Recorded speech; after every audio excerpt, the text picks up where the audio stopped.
YCP అధినేత ఆంధ్రప్రదేశ్ మాజీ ముఖ్యమంత్రి జగన్మోహన్ రెడ్డి రాజధాని అమరావతికి సంబంధించి ఒక కొత్త ప్రతిపాదన తెర మీదకు తీసుకొచ్చారు.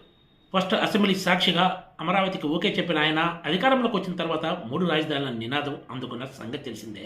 ఇప్పుడు ఆంధ్రప్రదేశ్లోని కూటమి ప్రభుత్వం రాజధాని అమరావతికి పార్లమెంటు సాక్షిగా చట్టబద్ధత కల్పించేందుకు ప్రయత్నిస్తున్న వేళ జగన్మోహన్ రెడ్డి ఈ ప్రతిపాదన తెర మీదకు తీసుకురావడం ఇప్పుడు చర్చనీయాంశంగా మారింది. అమరావతి అంశంపై జగన్మోహన్ రెడ్డి బుధవారం నాడు తాడేపల్లిలో మీడియా సమావేశంలో మాట్లాడారు. అందులోనే ఆయన ఈ ప్రతిపాదనను తెర మీదకు తీసుకొచ్చారు. బుధవారం నాడే లోక్సభలో విభజన చట్టానికి సవరణ చేసి అందులో శాశ్వత రాజధాని అమరావతి పేరును జోడిస్తూ చట్టాన్ని సవరించారు.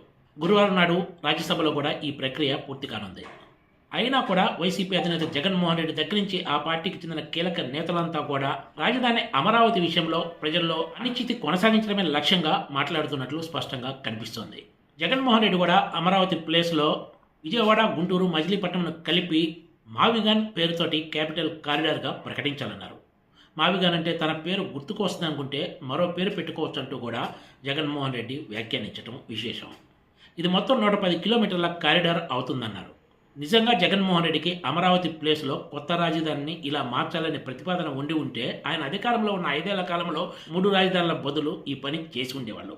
ఒకవైపు పార్లమెంట్లో అమరావతి శాశ్వత రాజధానిగా చట్టబద్ధత పొందుతున్న వేళ జగన్మోహన్ రెడ్డి ఈ కొత్త ప్రతిపాదన తెర మీదకు తీసుకురావడం అంటే ఆయన ఎజెండా ఏంటో స్పష్టంగా కనిపిస్తుందనే వ్యాఖ్యలు వినిపిస్తున్నాయి.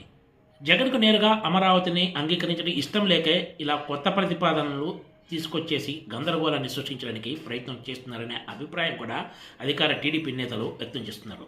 లోక్సభలో కూడా వైసీపీ అమరావతికి చట్టబద్ధత కల్పించే బిల్లును వ్యతిరేకించింది. అమరావతికి వ్యతిరేకం కాకపోయినా ఈ రూపంలో దాన్ని తాము అంగీకరించమని, రైతులకు మరింత మేలు చేయడంతో పాటు రాజధానికి అవసరమైన నిధులు ఎలా సమీకరిస్తారో మరింత సమగ్రంగా చెప్పాల్సిన అవసరం ఉందంటూ వైసీపీ ఎంపీ మిథున్ రెడ్డి లోక్సభలో మాట్లాడారు. ఆ తర్వాత వైసీపీ ఎంపీలు ఈ బిల్లును వ్యతిరేకిస్తూ సభ నుంచి వాకౌట్ చేశారు.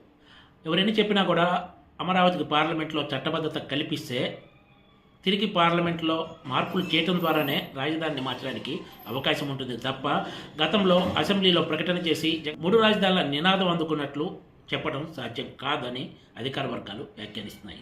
రాజధానిని భవిష్యత్తులో ఎవరు కదల్చకుండా చట్టం తెస్తున్నామని చంద్రబాబు చెప్తున్నారని, వాళ్ళు చేసినట్లు అసెంబ్లీలో తర్వాత అధికారంలోకి వచ్చే వాళ్ళు చేయలేరా అంటూ కూడా జగన్మోహన్ రెడ్డి వ్యాఖ్యానించడం విశేషం.